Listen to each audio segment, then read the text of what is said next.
This is Symphony Innova 40 new low budget smartphone, যেটা দুটি ভেরিয়েন্টে available. 6GB ভেরিয়েন্টের দাম হলো 11,000 টাকা এবং 8GB ভেরিয়েন্টের দাম হলো 11,700 টাকা। এই হলো স্মার্টফোনটির বক্সে পাবেন আপনারা ফার্স্টে স্মার্টফোনটি, এরপরে পাচ্ছেন একটি ক্লিয়ার কেস, তারপরে একটি 18 ওয়াটের চার্জার, ডেটা কেবল, একটি ভালো কোয়ালিটির ইয়ারফোন এবং লাস্টলি একটি সিম পিন। এই ফোনটি মোট 5টি কালারে অ্যাভেলেবল, আমি নামগুলো স্ক্রিনে লিখে দিব। আর আমার হাতের কালারটি হলো titanium silver. Innova 40 overall design and স্ট্রাকচারে তেমন আকারে নতুনত্ব নেই। হ্যাঁ, এই রেঞ্জের স্মার্টফোন গুলো যেরকম হয়ে থাকে সেরকমই। আর রিয়ারে আছে ট্রিপল ক্যামেরা সেটআপ এবং এখানে দেখতে পাচ্ছেন ব্যাক সাইডে এভাবে করলে কিছু রিফ্লেকশন আসে। হ্যাঁ, ডিজাইনটা সিমসাম ভালোই। ডিসপ্লে সেকশন এখানে ব্যবহার করা হয়েছে 6.75 ইঞ্চ, এটা একটা এইচডি প্লাস প্যানেল এবং এখানে দেওয়া হয়েছে 120 হার্জ এর রিফ্রেশ রেট। বাজেট রেঞ্জ অনুযায়ী ডিসপ্লেটা ভালোই এবং 120 হার্জটাও ভালো কাজ করেছে এবং প্যানেলটার নিডস ব্রাইটনেস একদম ডিরেক্ট সানলাইটে কম লাগবে, বাট হ্যাঁ বিকেল হলে গেলে দেখতে পারবেন তেমন আকারে কোনো ইস্যু করবে না। এছাড়াও টাচ রেসপন্স আমার কাছে ভালো লেগেছে, তবে এখানে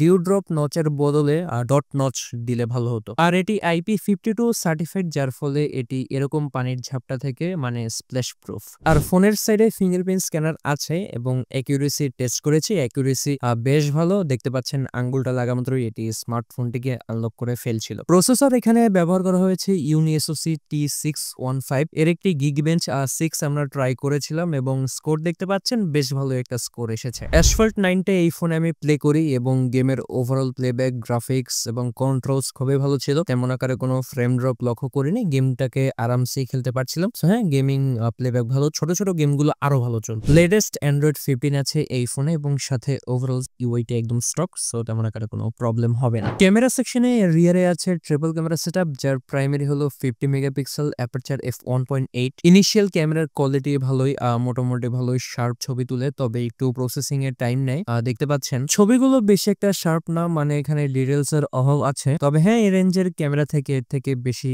এক্সপেকটেশন রাখাও ঠিক না। হ্যাঁ, কাজ চালিয়ে নেওয়ার মতো ছবি আপনারা পাবেন এবং দেখতে পাচ্ছেন আকাশ টাকাশের ইত্যাদি ছবি, যদি আকাশ ফর্সা থাকে ভালো উঠবে। আর পোর্ট্রেটসে আমাকে সারপ্রাইজ করেছে, বেশ ভালো ডিটেলড পোর্ট্রেট এবং বুকে ইফেক্ট এটা দেয়। সেলফিতে আছে 8 মেগাপিক্সেলের সেলফি ক্যামেরা, অ্যাপারচার f2.0 এবং হ্যাঁ 8 মেগাপিক্সেল ওয়াইজ ভালো ভালো শর্টস আপনি পাবেন।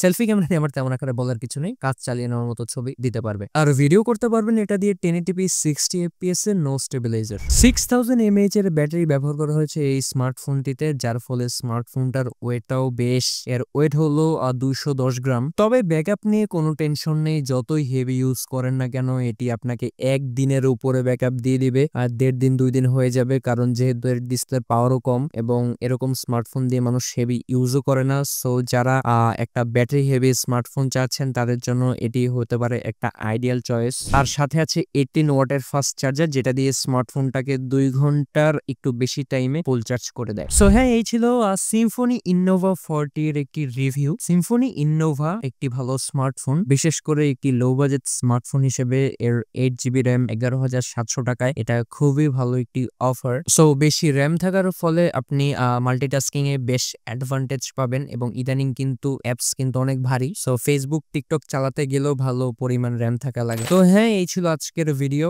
ভালো লাগলে কিনতে পারেন, অবশ্যই রেকমেন্ডেড একটি স্মার্টফোন। ভিডিওটি ভালো লাগলে লাইক করবেন, কমেন্ট করবেন, সাবস্ক্রাইব করতে ভুলবেন না। পরবর্তী ভিডিও পর্যন্ত সবাই ভালো থাকবেন, আল্লাহ হাফেজ।